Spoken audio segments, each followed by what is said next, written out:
Jumpa lagi dengan saya Opan Ahmad.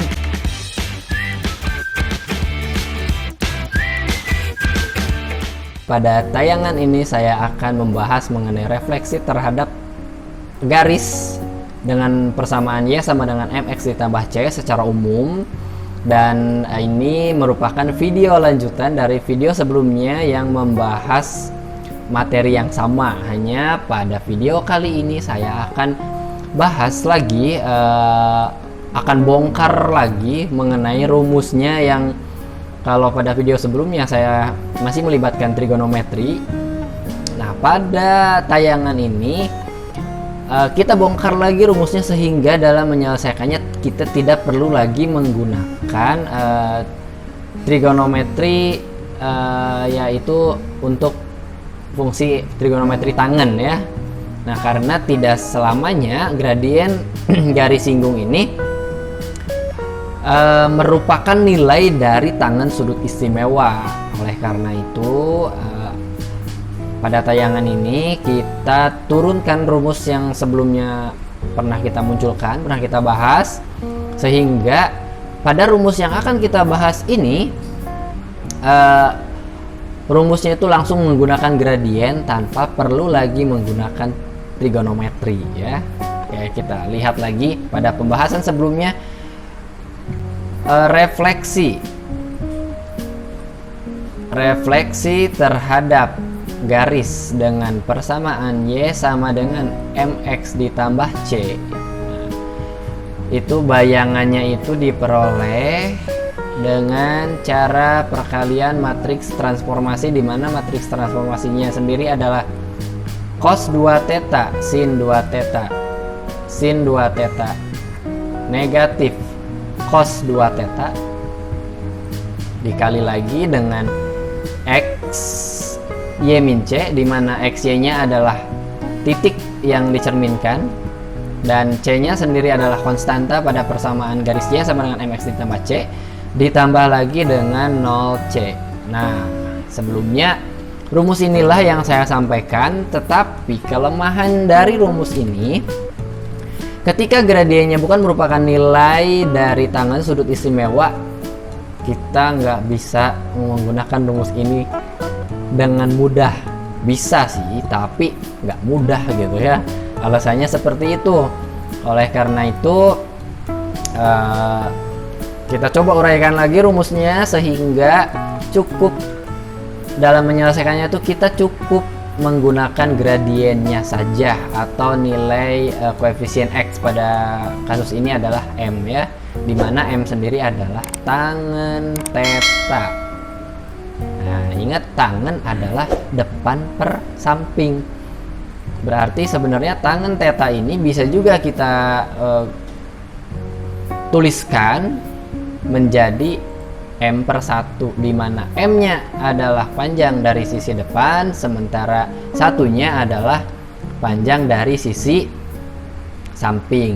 Nah, jika kita gambarkan pada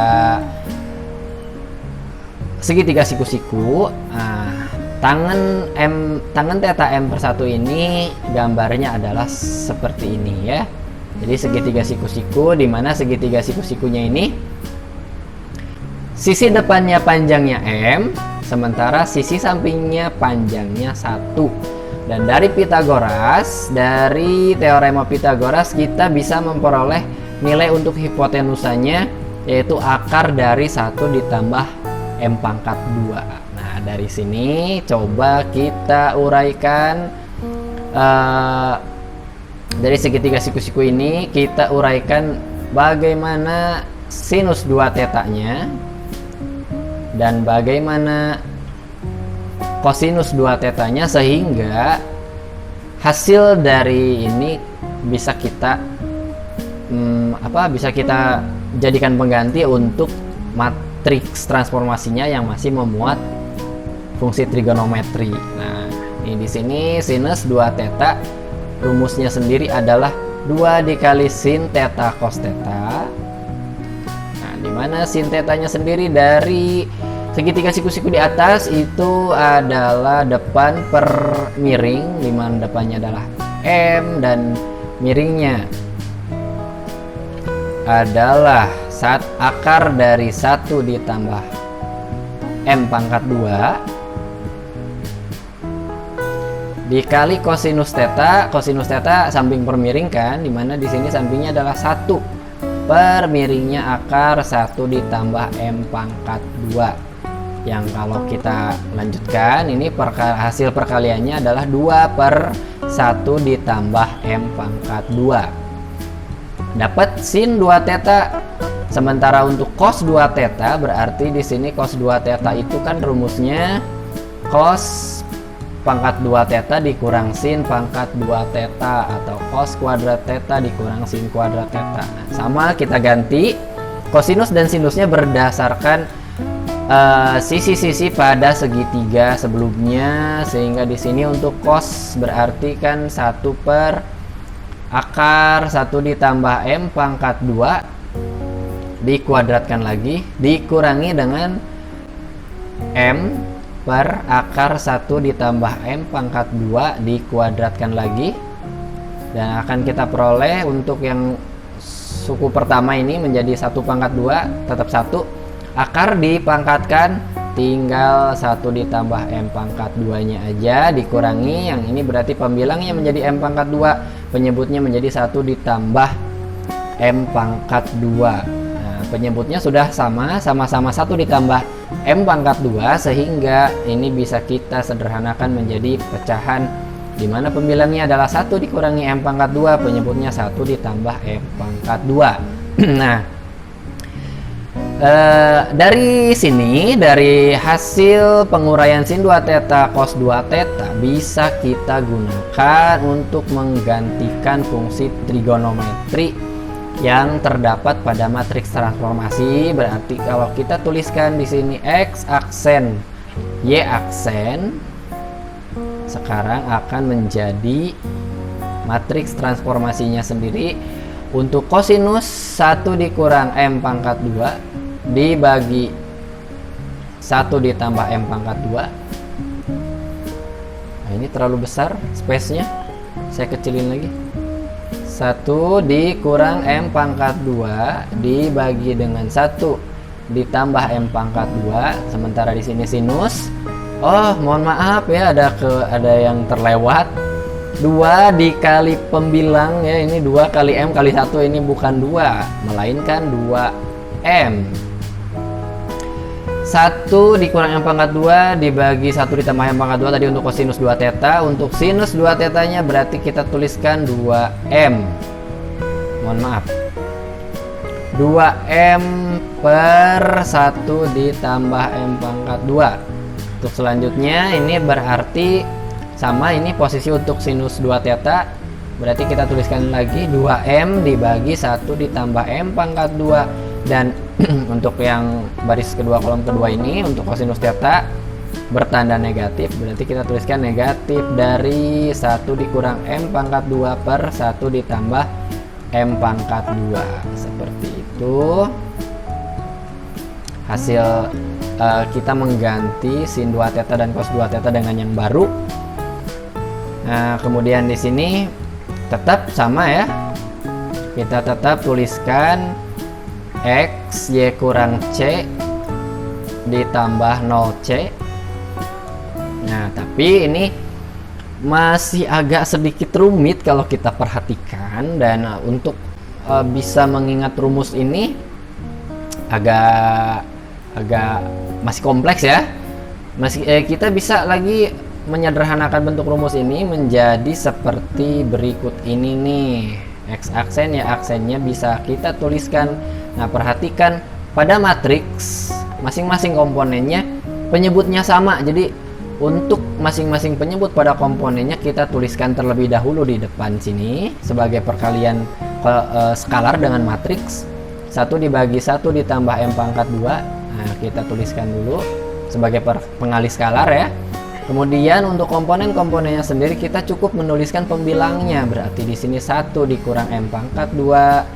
Di sini 2M, yang ini juga 2M, yang ini negatif 1 dikurang M pangkat 2. Negatif 1 berarti negatif 1, negatif kali negatif positif, sehingga untuk komponen yang baris 2 kolom 2 ini bisa kita tuliskan menjadi M pangkat 2 kurang 1. Yang bagian kanannya tetap seperti ini ya. Ditambah 0C. Nah, ini yang terakhir ini adalah rumus refleksi. Rumus refleksi dengan cerminnya yang merupakan persamaan garis Y sama dengan MX ditambah C, tanpa perlu kita repot-repot menentukan sudutnya, sehingga bisa kita langsung gunakan dalam penyelesaian soal. Oke, kita lihat contoh soalnya. Misalkan saya punya sebuah titik A, di mana titik A-nya ini adalah 10,5. Oh, mohon maaf, 10,6 ya. Dicerminkan terhadap garis dengan persamaan Y sama dengan 2X ditambah 1. Nah, bagaimana bayangannya? Nah, berdasarkan rumus yang barusan kita peroleh, berarti X aksen Y aksennya ini, X aksen Y aksennya 1 dibagi, ini aksennya, nah 1 dibagi 1 ditambah M kuadrat dari Y sama dengan 2X tambah 1. Jelas terlihat bahwa M nya sendiri gradiennya adalah 2, berarti kita bisa tuliskan di sini 1 ditambah M nya tadi 2 ya, 2 pangkat 2, kemudian dilanjutkan dengan 1 dikurang M pangkat 2, berarti 1 dikurang 2 pangkat 2 adalah 4, 1 dikurang 4, lanjut lagi dengan 2M, 2 kali 2 berarti 4 juga ya, di sini juga sama 4, kemudian ada M pangkat 2 dikurang 1, berarti M nya tadi 2, 2 pangkat 2 dikurang 1, 4 dikurang 1, dan dilanjutkan dengan titik XY ini titik asal, berarti X nya itu adalah 10, sementara Y nya sendiri adalah 6, 6 nya dikurang 1, 1 ini merupakan konstanta dari Y sama dengan 2X tambah 1. Kalau pada rumus umum di atas dituliskan sebagai C ya, ditambah lagi dengan 01. Nah, sehingga ini untuk selanjutnya akan kita peroleh 1/5 dikali dengan, sekarang kita matriksnya kita operasikan, ini kan negatif 3 ya, negatif 3 4 4 3 dikali dengan 10/5 ditambah dengan 01. Nah, apa yang terjadi berikutnya kita perhatikan ya, di sini 01. Yang berikutnya ini berarti akan menjadi 1/5, matriksnya kita kalikan, negatif 30 ditambah 20, negatif 30 tambah 20 adalah negatif 10 saudara-saudara. Nah, kemudian ini 40 ditambah 15 berarti 55, tambah lagi dengan 01, dan 1/5 dikali matriks berarti masing-masing komponen dibagi dengan 5, negatif 10 dibagi 5 itu adalah negatif 2, sementara 55 dibagi 5 adalah 11. Dan matriks ini kita masih perlu jumlahkan, kita perlu menjumlahkannya lagi dengan 01, sehingga hasil akhirnya kita peroleh bahwa X aksen Y aksennya adalah negatif 2 tambah 0, negatif 2, 11 ditambah 1, 12. Bisa disimpulkan bahwa dari sini bayangannya yang kita nyatakan dengan A aksen adalah titik dengan koordinat negatif 2,12. Nah, seperti itu ya. Jadi di sini bisa kita isi dengan koordinatnya yaitu negatif 2,12. Nah, itu dia bagaimana kita memperoleh bayangan dari sebuah titik yang dicerminkan terhadap garis dengan persamaan Y sama dengan MX ditambah C hanya dengan memperoleh gradien serta konstantanya saja tanpa perlu repot-repot menggunakan